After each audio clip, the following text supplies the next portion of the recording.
Welcome everyone again to the Doomer Optimism podcast. Today, I have a special guest that I'm very excited to talk to, Steven Stoll, author of this book, Ramp Hollow, The Ordeal of Appalachia. And I recently finished reading it. Really enjoyed it. I'm myself a newcomer to Appalachia. I've been in Western North Carolina for about 4 years or so, and I'm just very interested in the history and contextualizing myself here in my place, in this place. And this book was just fantastic for me to understand kind of some of the history, especially of dispossession of land and livelihood, and also relating it to broader struggles around the world for land related to the commons, etc. So welcome, Steven. How are you doing today? Okay, yeah, thanks. Great. So why don't we start by talking about maybe a little bit of your background, what got you interested in the history of Appalachia in the first place? Well, I'm not from there. A lot of people who write about the region are from there. Mm-hmm. And it's one of those kinds of places in the world where being part of it is a kind of a license for saying certain things about it. Everybody else is an outsider. I'm happy to be an outsider. Mm. And my contact with people in the region has been as someone who is considered an outsider, which is fine. Mm. But that was also what was intriguing about it to me. So I think all the way back in, say, I don't know, maybe 2005, mm-hmm.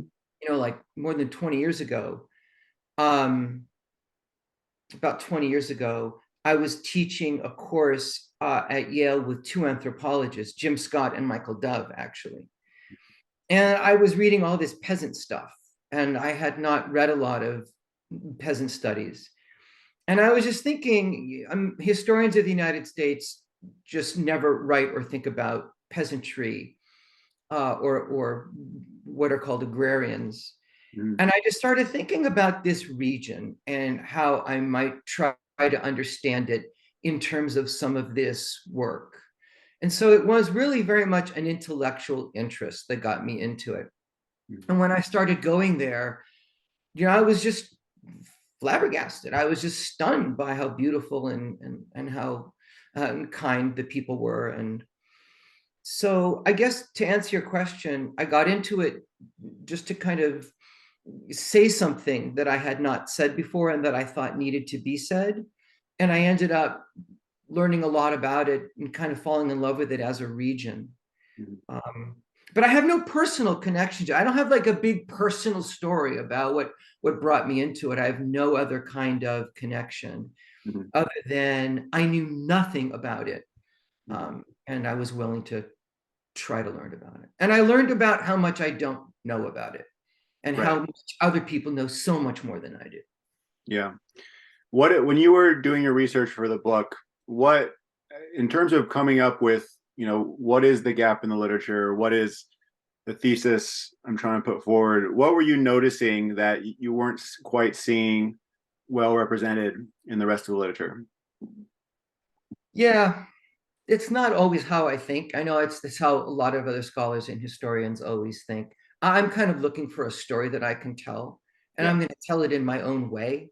Mm-hmm. Some of the people who have read the book and commented, say, like on Amazon, as an example, will say, mm-hmm. I thought this was a book about Appalachia, but it's really about capitalism. And they're right. Half of the book is not really about Appalachia at all. Right. So what I wanted to do was to take the idea of enclosure, and see if I could write about it in an American context, mm-hmm. outside of indigenous people, where you've heard that argument before. Mm-hmm. And there's some complications about whether or not it really qualifies as enclosure. It was dispossession, but it may not be enclosure. Yeah. But I wanted to try to write about capitalism and the coming of capitalism in a way that was critical, mm-hmm. And how it affected an American peasantry in this place. And I certainly had not seen that done before. Yeah. By an American historian. Okay. One distinction you make in the book is the distinction between uh, quasi self-sufficient communities who still engage with the market for some things in order to get resources that they need, capital that they need, and more of what we would call capitalism itself. Um, and do you want to talk a little bit about that distinction about like kind of local markets, I guess you can say, or even local communities that are connected to larger markets versus this more extractive notion of capitalism that you described? Yeah, thanks for asking about that. Yeah, this is definitely something that I learned from the economic anthropologists. Mhm. And if there's one thing about people who essentially live in agrarian households and who produce things for subsistence, if there's one thing I want readers to understand, Mhm. is that such people engage in markets. No one is isolated from a market. No one ever wants to be. Markets are great. Mhm. Markets give you cool stuff, but that there's a difference between deriving your survival and subsistence from a market, which is what happens when I take your land away from you and I pay you a wage. Mhm. Then you have to exchange that wage for everything that you need. Right. Right. But if the market is a pure opportunity because you have this other way of living, Mhm. and you then can turn part of your labor inland Mhm. into something that you can sell and realize something from the market that is just fantastic, a luxury good or books or clothing or something from far away, you're in a much different position than the wage earner.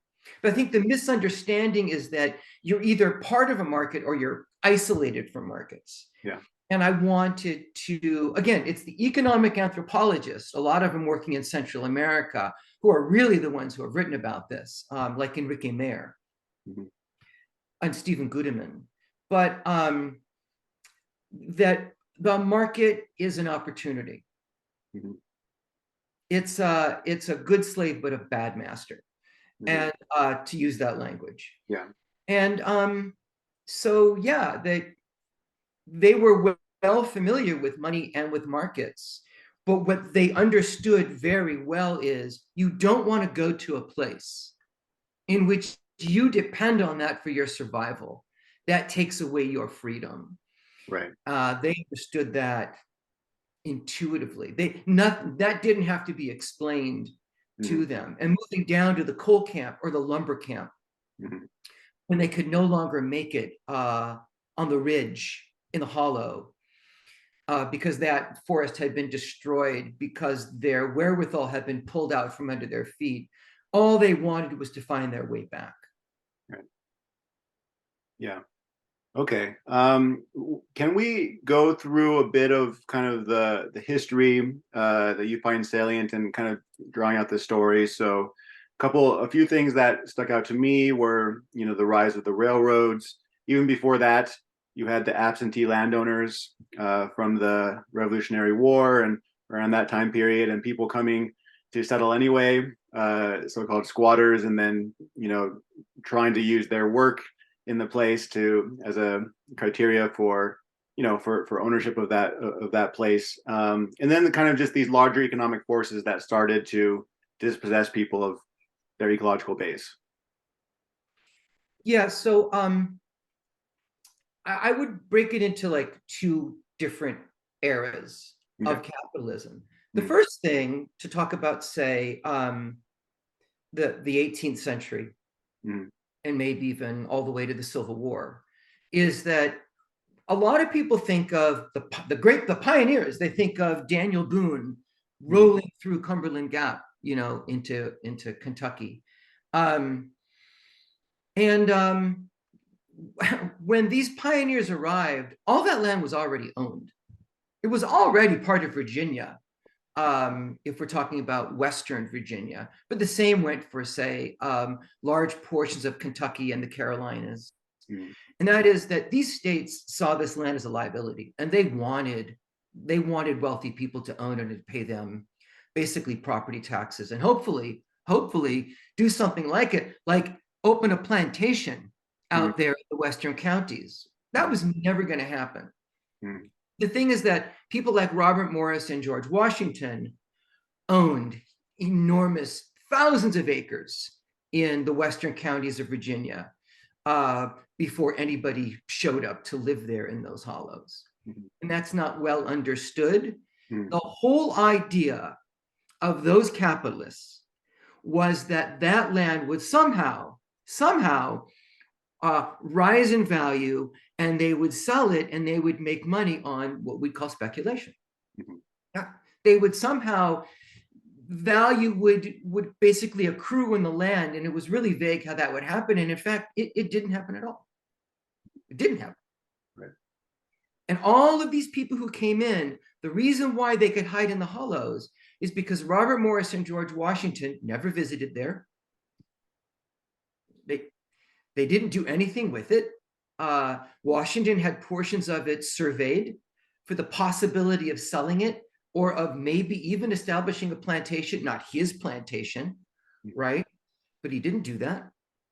And so they thrived in the corners and up in the higher elevations because these owners just had no plans for it. That was capitalism in the mountains 1.0. Mm-hmm. Okay. 2.0 is after the Civil War, mm-hmm. and everything changed.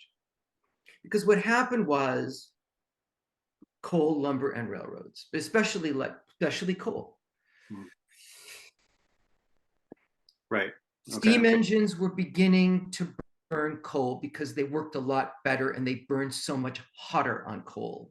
Mm-hmm. And coal was beginning to catch on. And there were people who had surveyed and said, you know what? Out there where nothing is happening, mm-hmm. there is coal out there.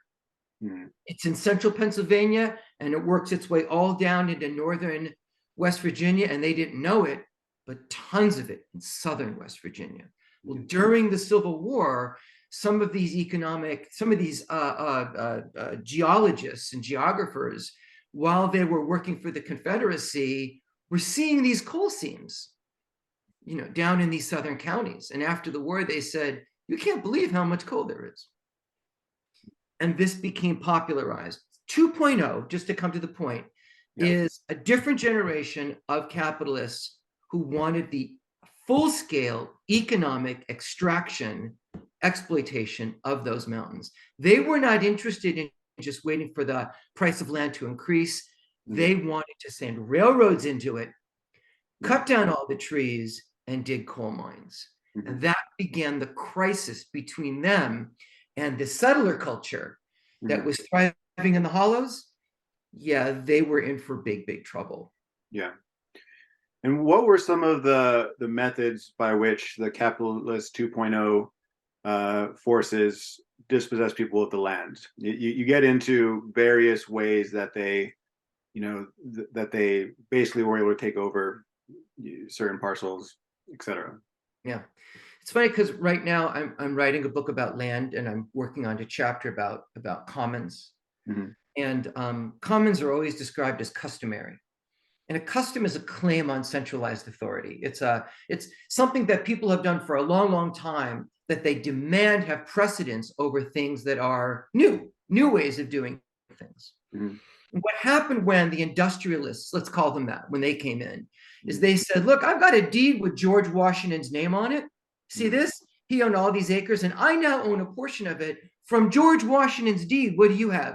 Mm-hmm. And they said, well, we've been writing our own deeds for a long time. Mm-hmm. So that we basically have a kind of common law deed. We've lived here for a long time, but we buy and sell land, and we actually write it down. Mm-hmm. And we exchange these deeds. And they would bring it to the judge, and the judge would have to decide, do I accept the common law deed mm-hmm. that no one has challenged for 100 years? Or the deed that comes from George Washington's land, which, by the way, was granted by, say, like the last colonial governor of Virginia. Mm-hmm. Do I grant that one? Very often, the judges sided with the settlers. Mm-hmm. They did for quite a long time, and said to the industrialists, where have you been? Like, these people have lived here and they've developed this land. But after a certain point, especially after West Virginia became a state, the judges began to change, and they began to understand that honoring the industrial deeds was going to lead to the extraction of all of this stuff that would be turned into wealth. Mhm. And they turned against what I would call the common law deed. Mhm. It's more complicated than that, and you don't want me to explain it here. But different courts and even legislatures weighed in on exactly what to do with these other claims, Yeah. even diminishing them and saying, well, you can stay on it, but we're not going to actually call that really a legal deed. We're going to call it something a little lesser, like you have a use right, even though someone else might own it outright legally. It was complicated, but what it really allowed for is for these people ultimately to lose control of the land. Yeah. Yeah. Okay. One chapter that I found really interesting was talking about these coal mining towns, and especially, well, one, the fact that the coal miners usually had gardens, but and so they had some of their own sense of kind of food self-sufficiency, but the coal mines actually use this to their advantage to pay them less. So it's actually this adverse incentive in a way. Do you want to talk a little bit about that? Yeah. That was something So I had never I was thought of. fascinated by the gardens, and I just thought they're playing this role. There are all of these gardens, and then there'd be people who would win a prize from the coal company for the best garden. And I just thought, what is that about? Mhm. I saw a reference in another book of the president of the United Mine Workers getting a tour of these towns and commenting on the gardens. And I thought, there is more going on here. And so I went up to the University of Connecticut. And I didn't want to go. It was a long trip. I'm looking for but I wanted to read the United Mine Workers, and no library had it. Mhm. So I basically dug this article out, and it was incredible because the president of the United Mine Workers said to his tour guide, look at all these gardens. These people are so industrious. Mhm. And the tour guide said, you better believe they're industrious. They can mine coal for next to nothing, Mhm. which meant that he was saying that the gardens were basically a source of exploitation. Mhm. By growing their own food, they didn't have to be paid as much in cash. Right. They essentially were producing their own subsistence, like as though they were serfs working on the Lord's domain. And it's Yeah. like, now I get it. These households are producing this food. The head of the household is earning wages, which are not, he's giving the wages back to the company, and the company's store is getting flour and pork, basically. And all the vegetables are giving them a really good diet, right? Vegetables are great. You live a lot longer eating vegetables than not. And so they were actually fairly healthy, Mhm. but they were producing all of this food when there was zero money actually changing hands. They were like sharecroppers. Yeah. And like many of them didn't actually have any cash at all changing hands. So the garden made the towns more beautiful. It gave them a sense of belonging and connection. It gave them high quality food. But at the same time, it was weirdly causing dependency and even impoverishing in a certain way. It's a strange phenomenon, Yeah. how it played both of these roles. Um, Yeah. That definitely gave me food for thought. And later we'll talk about kind of modern implications and maybe weave that back in. But I want to dig more into, and this is not just specific to Appalachia. This seems to be a common pattern around the world in the history of enclosure, of kind of undermining a community's resource base where they can no longer be self-sufficient, and then they're forced into wage labor, right? And this is also kind of part of the distinction between community markets and capitalism, where suddenly you're forced to become a wage laborer, you're forced into the formal economy, and you lose a lot of freedom, a lot of autonomy that way. Do you want to just talk about that dynamic, even the broader historical kind of context of that? yeah, yeah, yeah, yeah. No, it's really powerful, and it's not well understood, um, because so many people out there, they think about capitalism as freedom. Mhm. as kind of individual freedom, and I can buy and sell something that I want to, and I can be an entrepreneur. Mm-hmm. And capitalism does depend on and require a certain kind of freedom. It really does. Mostly the freedom to enter into contracts. Mm-hmm. It's actually a very narrow kind of freedom. And as so many commentators, peasants in the 17th and 18th and 19th century never tired of this. People like Gerard Winstanley said, it's a pathetic kind of freedom. Poverty is not freedom. If you're starving on wages, you're not really free. But liberalism didn't see that. John Locke couldn't see that lack of freedom. He only saw kind of the freedom to own things, the freedom to buy and sell things. Mm-hmm. And so, just as you said, it is possible to debase an environment to the point that people can't make a living on it. And then what happens is that in order to replace what the freedom of markets once did, their freedom to willingly participate in a market, the only way to replace that money is wages. Yeah. So many of them will actually voluntarily earn a wage, not understanding that it's like a trap door, and it'll slam shut and they won't be able to open it again. And that is, once you become dependent on the wages and the landscape no longer supports you because it's been degraded or taken from you, all you have is the wage. And then you realize you've been trapped. And this happens all over the place. Mm-hmm. It happened for the first time in England, and it happened in Appalachia. But yeah, the people who kind of believe in capitalism as progress, they can't see that. They just say, well, they were poor and now they have money. They lived on, zero money a day, and now they have so much money each day. And they just can't see the contradiction, and that money is impoverishing. For a lot of people, is scrambling. Yeah. They don't get it, but money is impoverishing. Yeah. Yeah, somewhat related chapter I found really interesting was when you were talking about the Whisky Rebellion and the strategy of Alexander Hamilton and others to tax for the first time not sales but actual production of whiskey, which, as you described, was one of the major sources of wealth for these communities in terms of what they could trade. And do you want to talk a little bit about this and kind of what the implications of this were for this whole process? Your listeners or viewers are going to think this is just a crazy book. Alexander Hamilton? Out of your mind? And I am a little bit out of my mind. It was the hardest chapter to write, but actually I began with it because I thought the Whisky Rebellion in southern Pennsylvania, that took place in Appalachia, but no one ever considers it a story of the mountains that would be linked to events really not very many years later, like in the early 19th century. We start talking about a distinct mountain culture.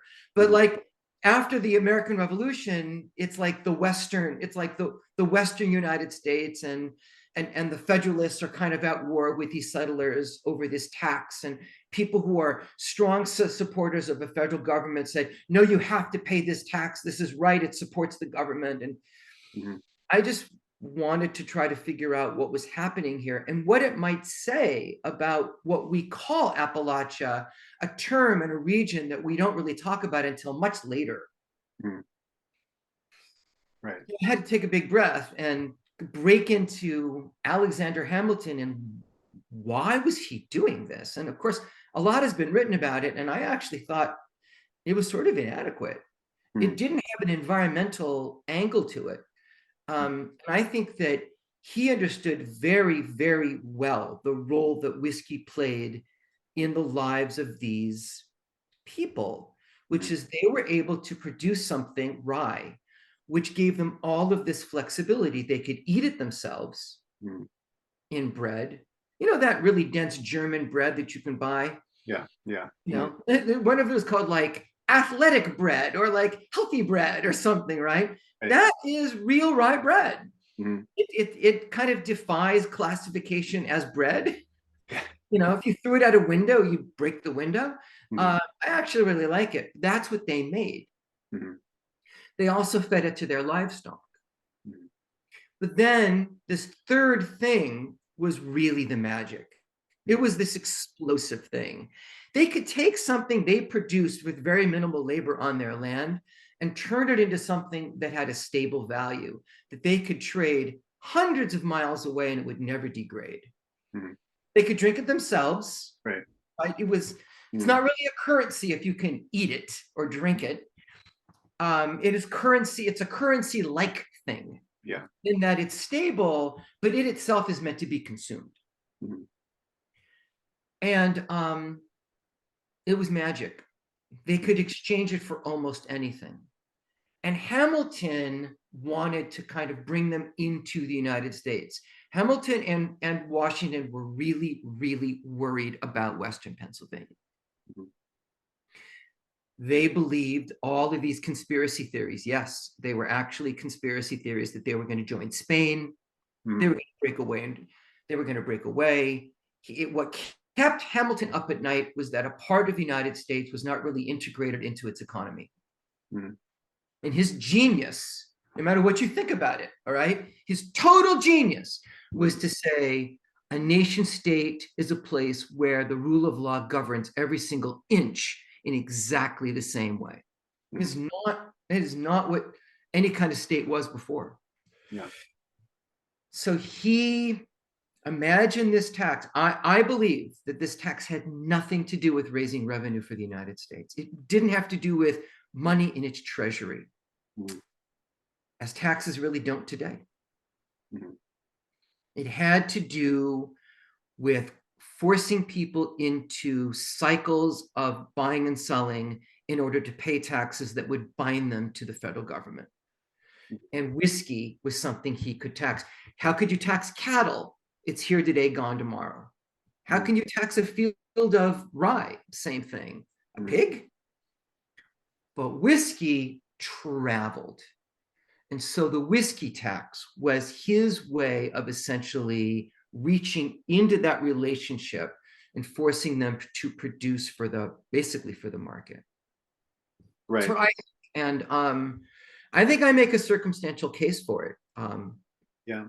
And you want to talk about the difference between it wasn't just a sales tax, it was a production tax. And Yeah. why does that distinction matter? Yeah, people don't get right. Like you would think the whiskey tax was a tax on the consumer buying the whiskey, like a sales tax. Yeah. And no, an excise tax is a tax on the production of something.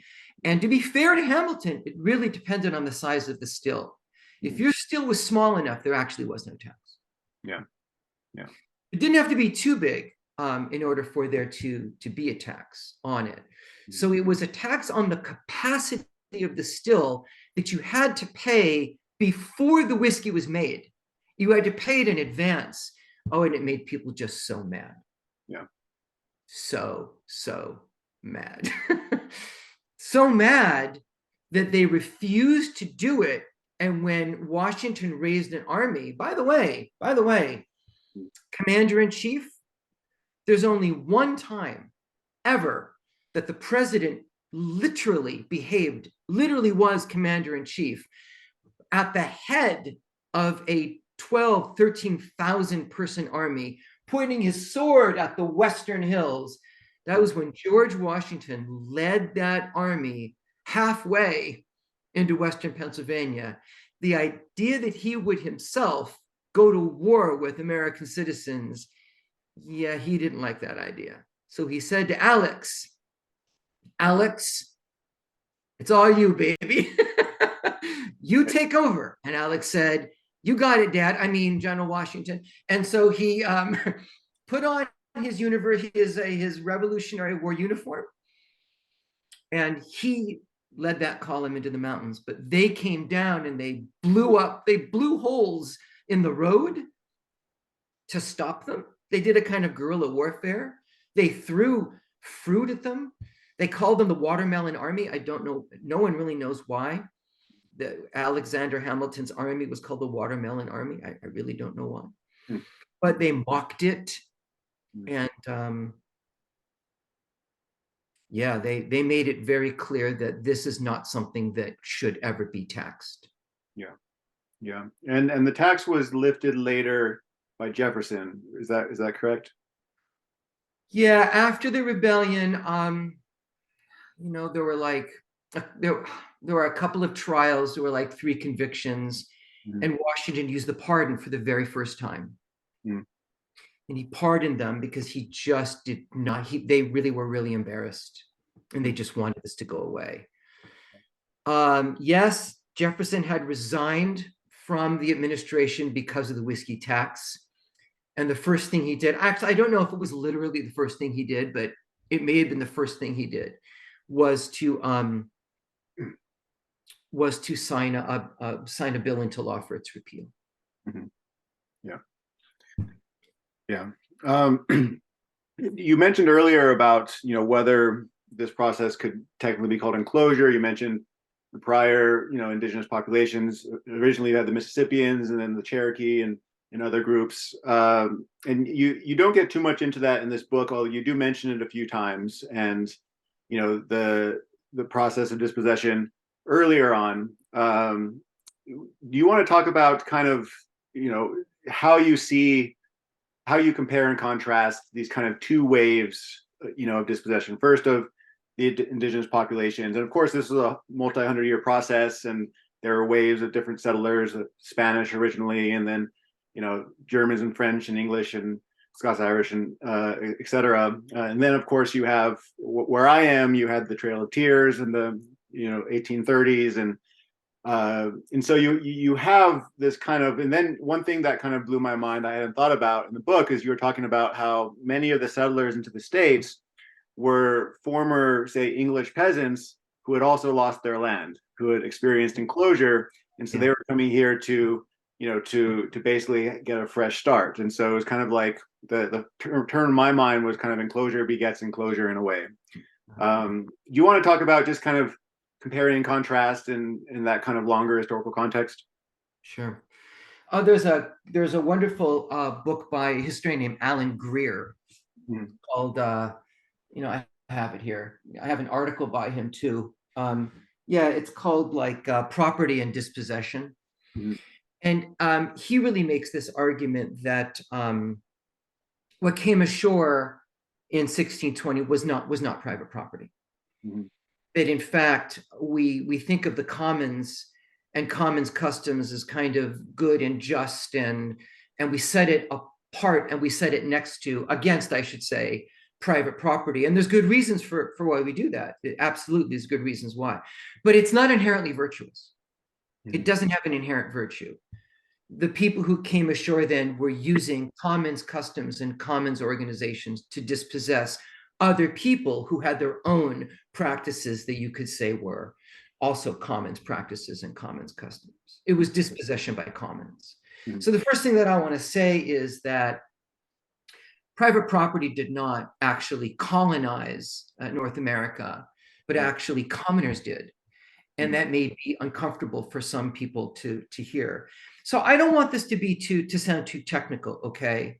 But that true enclosure, as it was basically innovated and invented in England, was essentially an immediate transition of taking the commons and turning it into private property.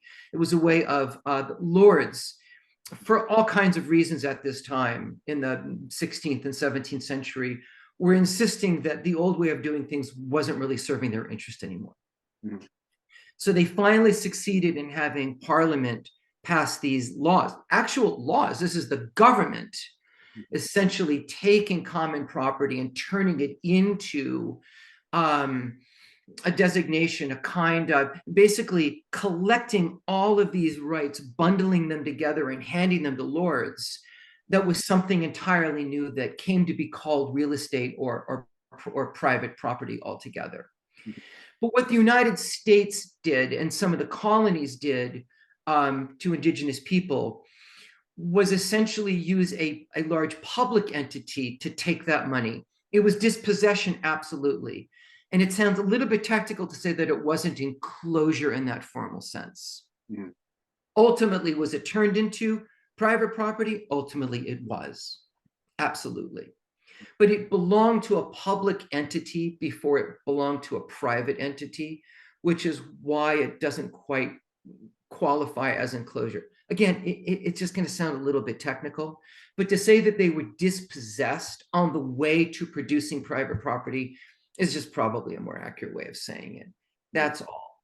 But yeah, I mean, private property came to the colonies by about 1750, I would say. Private property was fairly firmly established, and it was the kind of the dominant way that that whites in the colonies were thinking about land and through the ownership of land. I have to say, and this is a little bit of a jump, that indigenous people today are seeking private property rights because they understand that the only way to protect themselves collectively is in fact to own land legally with a deed in such a way that it can't be taken away or infringed upon. Right. So that now, even though they're still, many of them are seeking a kind of collective ownership, they are doing so within a realm of private property is really the only way that they can they can do this. Okay, interesting. So I want to get into kind of what do we do now, or the current situation. You proposed the Commons Communities Act. Before we get into that, I want to ask if there's anything else about kind of the history that you feel like we should highlight that we haven't discussed yet before we kind of move on to current day. No, I guess that's all. Okay. We've covered. Yeah. Cool. Yeah, and so obviously today, 21st century modernity, we're in a entirely new context, entirely new setting. For me, a big area of my interest is, is something like an agrarian revival desirable and possible, right? Given that we've already cracked a lot of the eggs, etc. And you propose this Commons Communities Act, but just more generally, how do you think about this situation today? Maybe not just in Appalachia, but globally. About we're in this global capitalist system. In many ways, it's unsustainable. It's still very exploitative around the world. Where do we go from here? In say the next 100 years. In an ideal scenario, there's plenty of doomsday scenarios. We're called doomer optimism. We're trying to recognize immense challenges that we face today, but also not become fatalistic, right? So yeah, do you want to characterize kind of how you're thinking about this today and where we can and should move forward? I have to tell you that get back to me in like a year because I'm the last chapter of this book about land is I want to grapple with some of these things. And I'm trying to figure out myself exactly what I would want to see lumped under this term land reform. And I'm going to be honest with you, as I sit here right now, I'm not really sure. Because there are so many moving parts. What do you do with the state?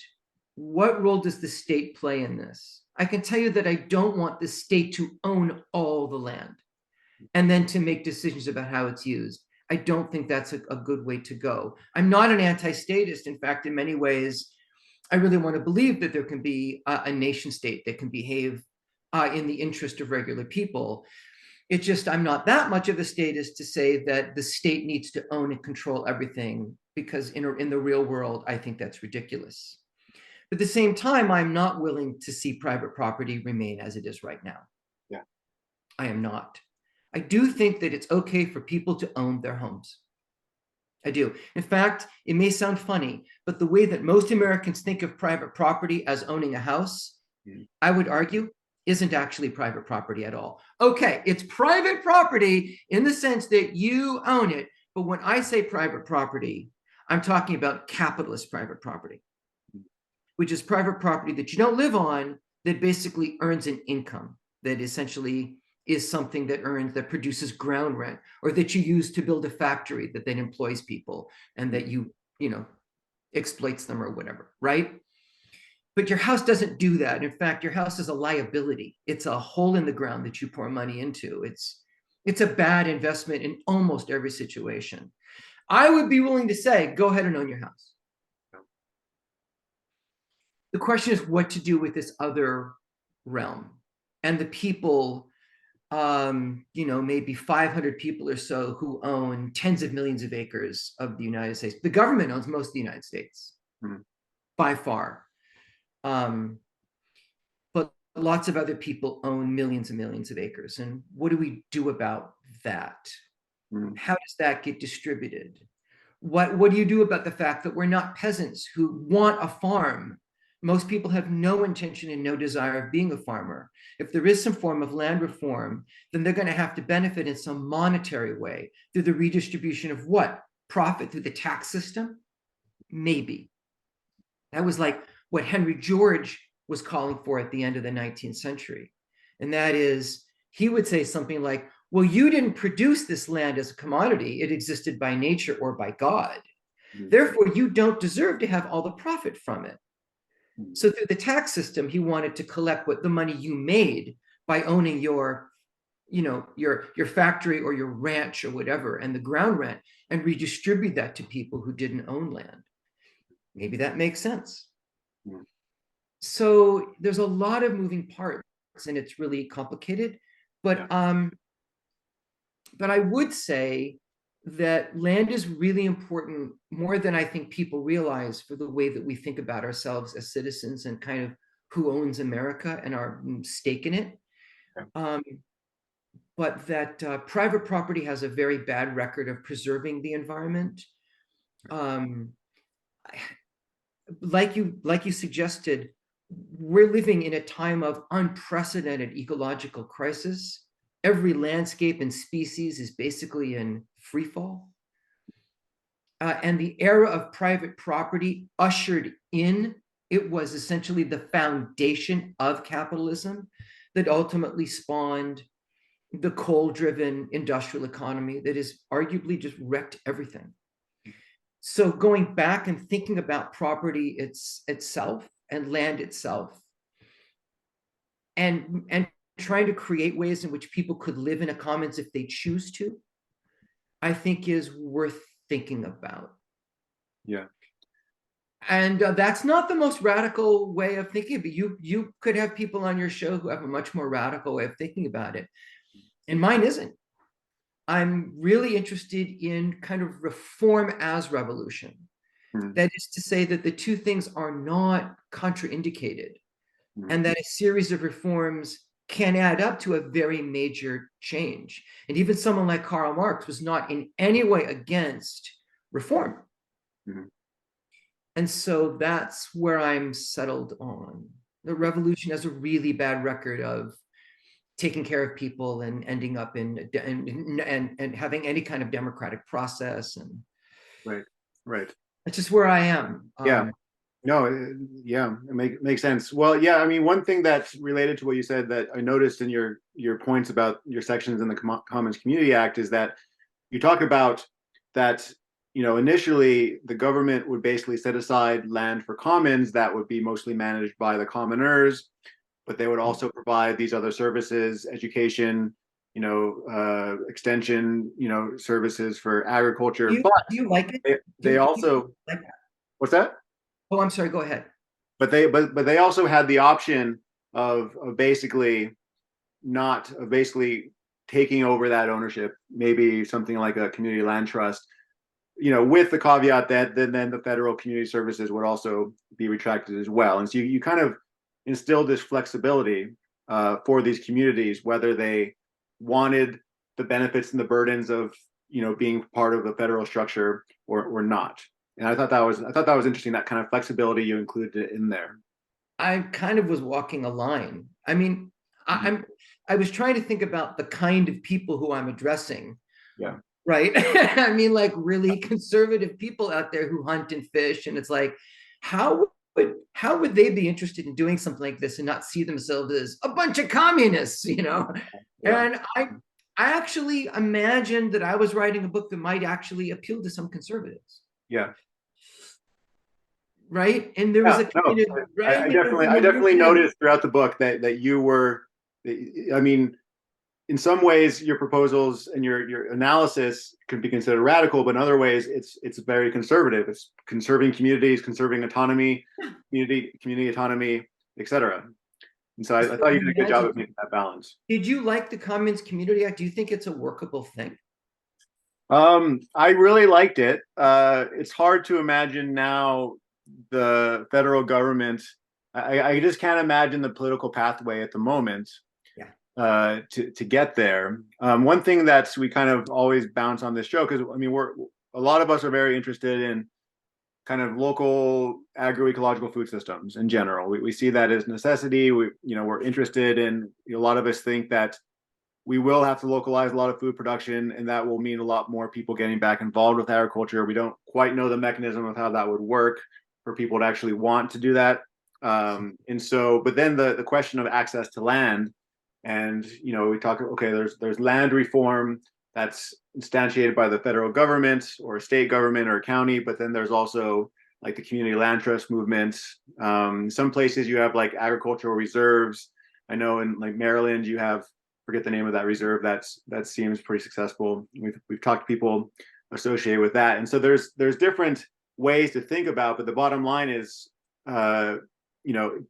assuming, and this is a big assumption, that in the future, due to maybe certain biophysical reasons about food security, the importance of food traditions and ecological degradation, that people will want to get back involved with at least part-time food production, but they don't have access to land. That's going to be a big challenge. And so what are ways that we can think about doing that are not totalitarian, top down? We don't want a Maoist revolution, right? And so we're just actively kind of thinking through strategies. And so I thought what you put forward was very interesting. I just, I'd love to see a coalition built around that, but I'm not sure if I see that signs of that at the moment. And I'm curious how you.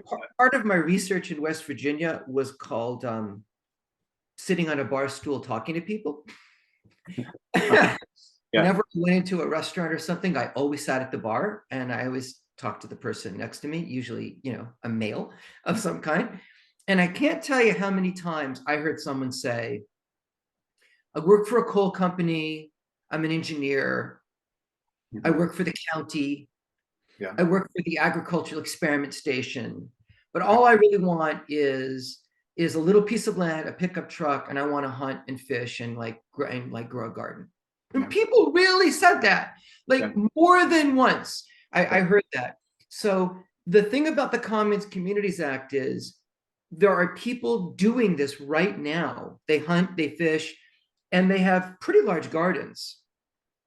What would happen if they governed themselves? They had real control over a whole piece of land, like a really big thousands of acres that they manage as a community together. I don't think is a crazy idea. Yeah. And I didn't want it to be this kind of just a kind of a lefty project, which of course it really is.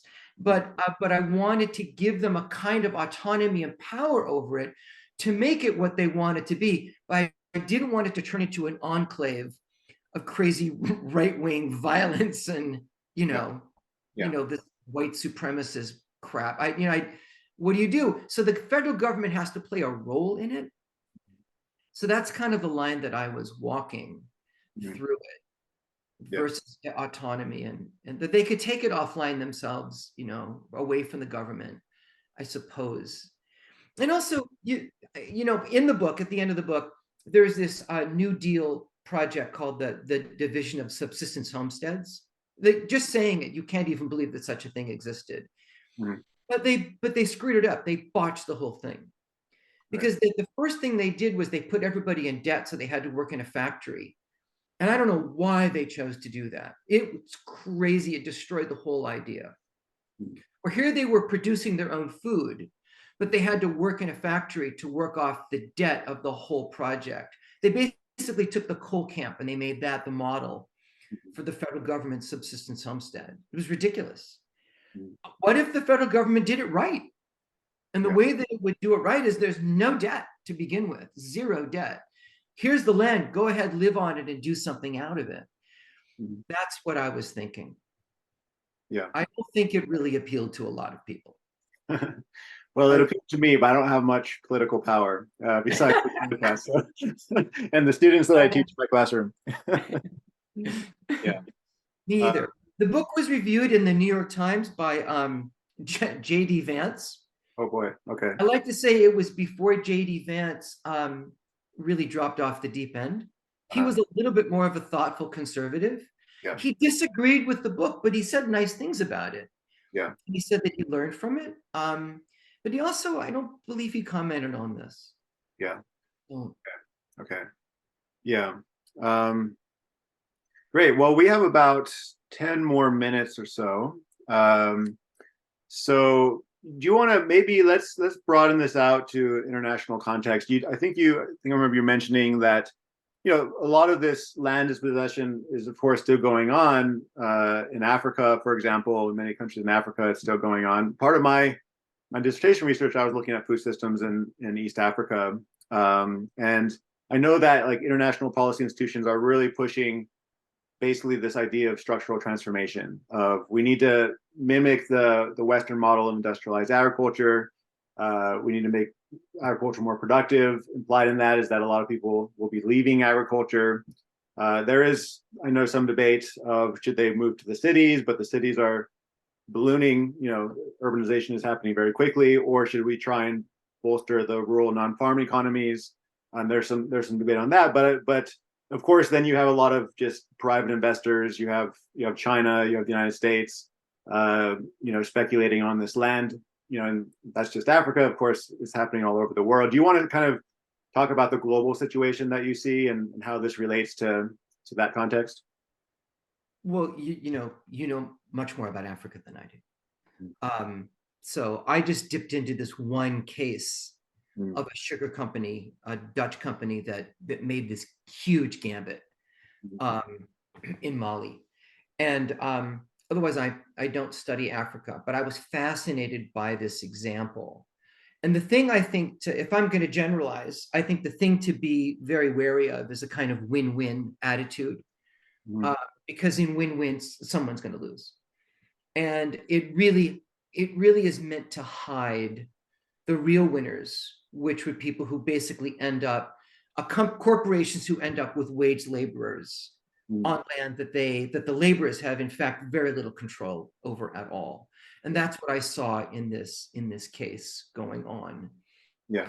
From the point of view of certain African nations, they have these essentially these peasants who have controlled this land for hundreds of thousands of years, and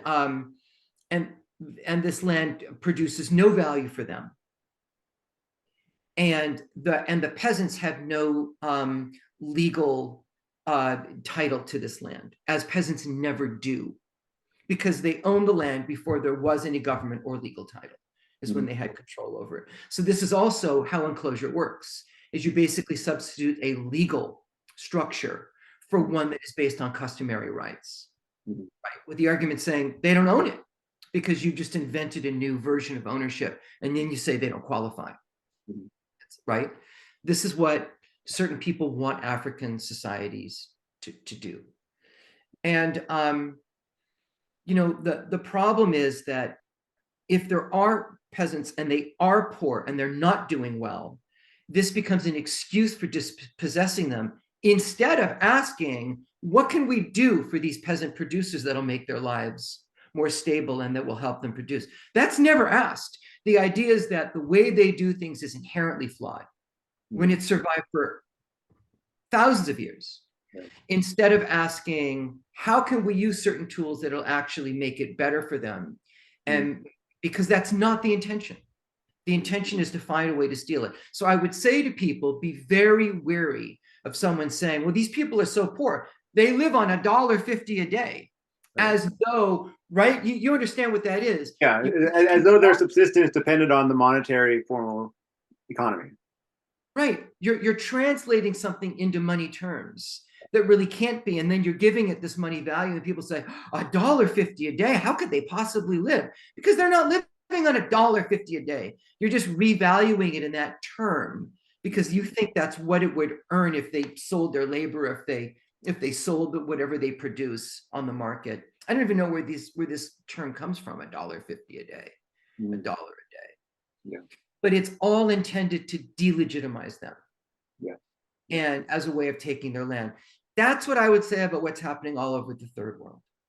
Is everybody now has designs on Africa. Look at all of this land. It's near rivers. Yeah.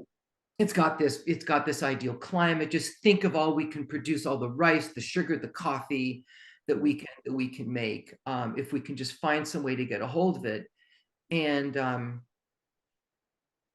that's the kind of the frontier of enclosure. It's still going on. The capitalist revolution and the revolution of taking land from people has never stopped, even though we don't see it any longer.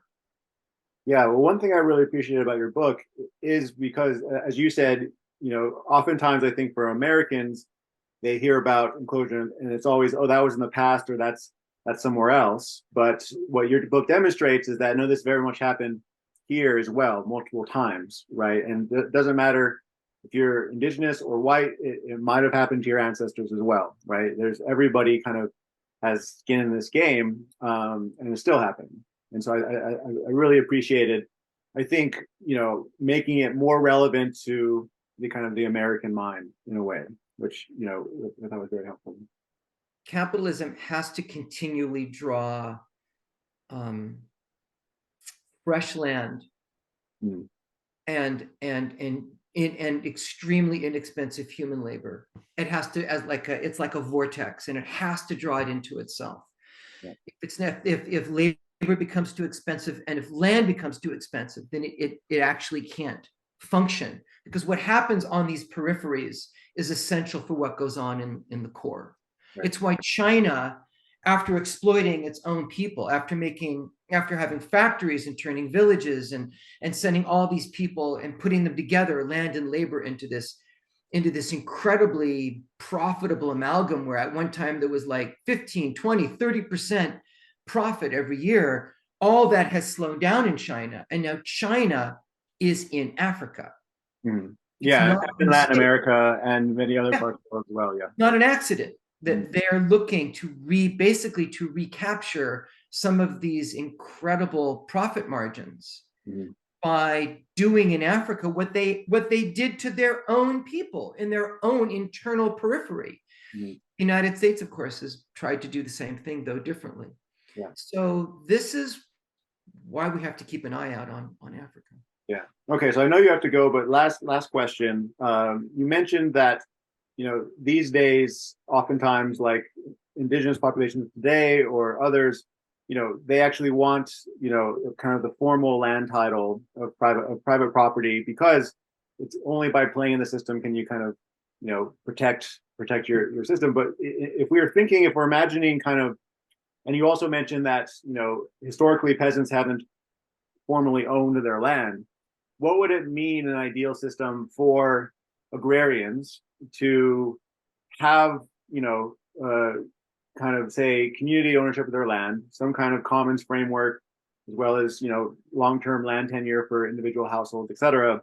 What would that look like moving forward if we were to design, would that be something like a community land trust, which is a pretty new kind of, set of movements, or would it be something else? Well, I love that. You've heard of that company, that organization, the Agrarian Trust. Are you familiar with them? I don't know much about it, but I've heard of it. Yeah. You should interview. You should have them on your show. Yeah, I think I will. What they do is they buy land, put it into the trust so that it can never be sold again. Then give it to farmers at next to nothing, so that they have no land cost. They have no mortgage to pay, and they produce food for themselves and for larger communities, however that is defined. Yeah. I love the idea of the community land trust. Yeah. I love the idea that people would be given membership in this. and live there and you know, do whatever they do, but they would be able to live there and to eat from there for nothing, for next to nothing, in exchange only for their own labor. And you know, if you had to earn a wage off of, you know, and work for somewhere else, fine, you know, fine. Yeah. Yeah. But you wouldn't, but you'd be free not to have to make a lot of money, because so much of your subsistence would be produced by your own community. It would really be liberating. Yeah. Imagine having a part-time job producing all the money that you need to buy, I don't know, dishes, you know, or whatever you're going to buy. I would love to see something like that. And I think this is entirely workable and not, you know, utopian. Yeah. I think that what I really want to say is that I want to see people think more imaginatively about that future. Yeah. And that what I see in my own students is what one author calls capitalist realism. Yeah. It is this idea, since maybe the fall of the Soviet Union, perhaps, that there are no more alternatives to capitalism. This is it. That's it. Yeah. It is so real that we're no longer going to even think about an alternative. Yeah. Our role is to find a way to fit into it and to survive within it. Yeah. And there's no way to think outside of it any longer. Yeah. And how it's on one hand the ultimate triumph of capitalism, and on the other hand, it's really, really dangerous for capitalism, because for it to fail itself would leave people really, you know, unmoored. Yeah. So I see this in my own students is like the future feels sort of like a flattened landscape. It doesn't have a lot of options in it, except figuring out which way you're going to go to earn the largest possible income that you can and pay off your student debts and things like that. And it's bleak. Yeah. So thinking imaginatively about it and saying, look, these are workable things. There's no reason why this can't work. I'm not talking about, you know, some different kind of human that we need to design to live within it. Yeah. I'm interested in all these things. Yeah. Yeah. Well, so am I. I also try that. I teach college classes. I also try to convey a sense of, you know, the future is open. It's not completely predetermined. And also, I think on this podcast, we're always trying to imagine what are possible workable alternatives. You know, what are pragmatic alternatives. So I appreciate you saying that. So I'll let you go again for the audience.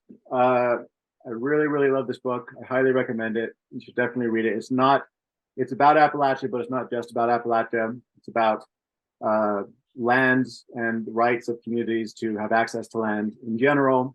So please check it out. And I really appreciate your time, Steven. I had a great time. Thank you, Jason. That's really nice of you. Thank you for